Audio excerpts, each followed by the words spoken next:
Hey, welcome to The Guide. I'm Yo. I'm Will. And we're here to talk about The Amazing Spider-Man, the video game, not the movie. That's a different review that you'll have to find on The Guide. It's kind of confusing because they both go by the same name. Kind of convenient they came out within a week of each other. Yeah, well, actually, let's start with that.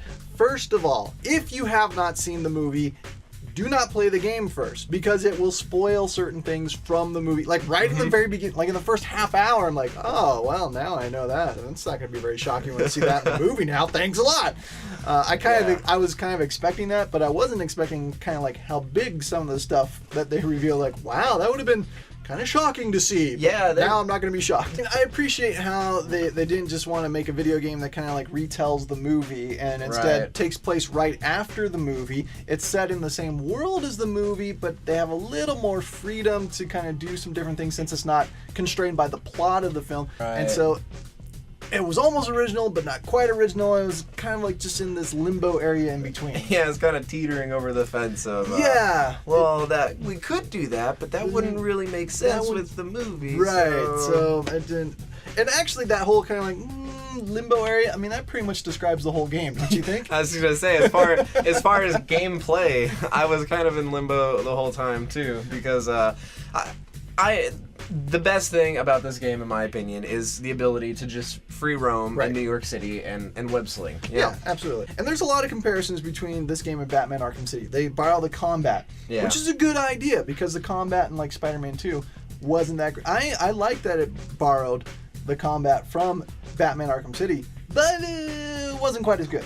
Yeah, the combat's it's flashy, but it's almost disappointing at the same time because X some more. All right. Well, and I like that you have the counter and the dodge like you do in Batman Arkham City. But the problem is, whereas that game required like some timing and finesse to really get it, and then you could get into like this really cool flow. Yeah. And the animations were so like awesome. You just loved watching yourself.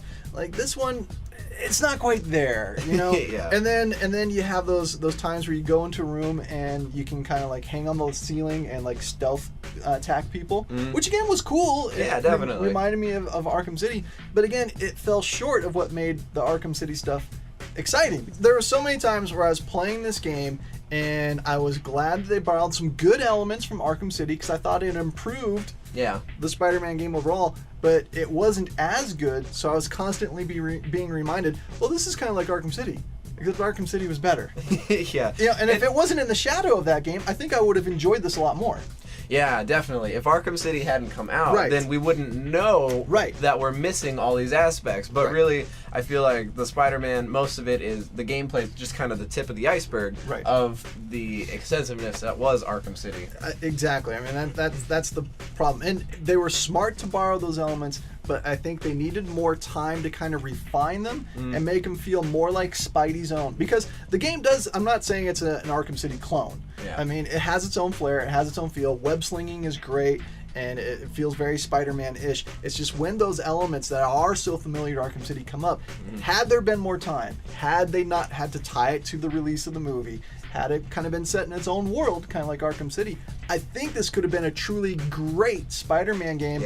Instead, it's a good game, but I kept feeling let down because I saw the potential there. I saw that they were headed in the right direction. It just needed some more refinement overall. Yeah, I agree. It is a good game. It's really fun, but I found myself getting tired of it after playing for a little while because it's repetitious. It's very repetitious. Immediately, it's like, woo, Spider-Man, all right, and then it's like, oh, still Spider-Man, cool.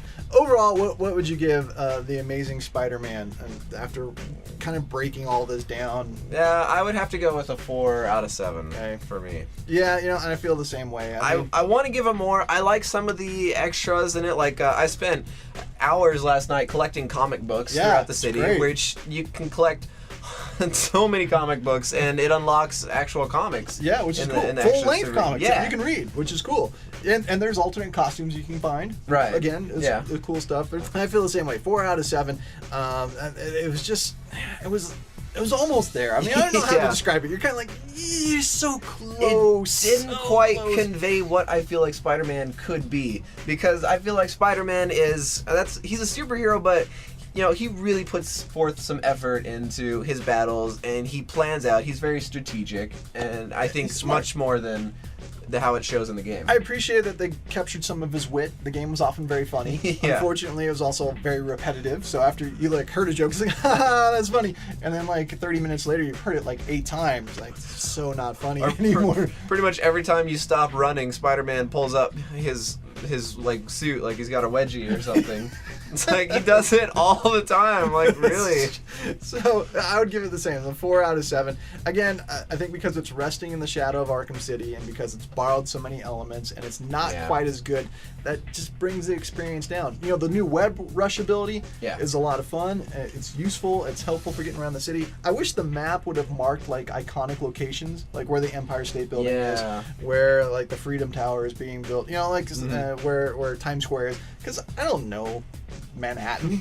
No, and I'm like looking around, it's like, I want to get to the top of the Empire State Building. Which direction is it? You know, so I wish the map would have had some of that type of stuff. There's a lot of little things that kind of build up to just kind of give a meh impression. Yeah. And it's nothing breaks the game. No.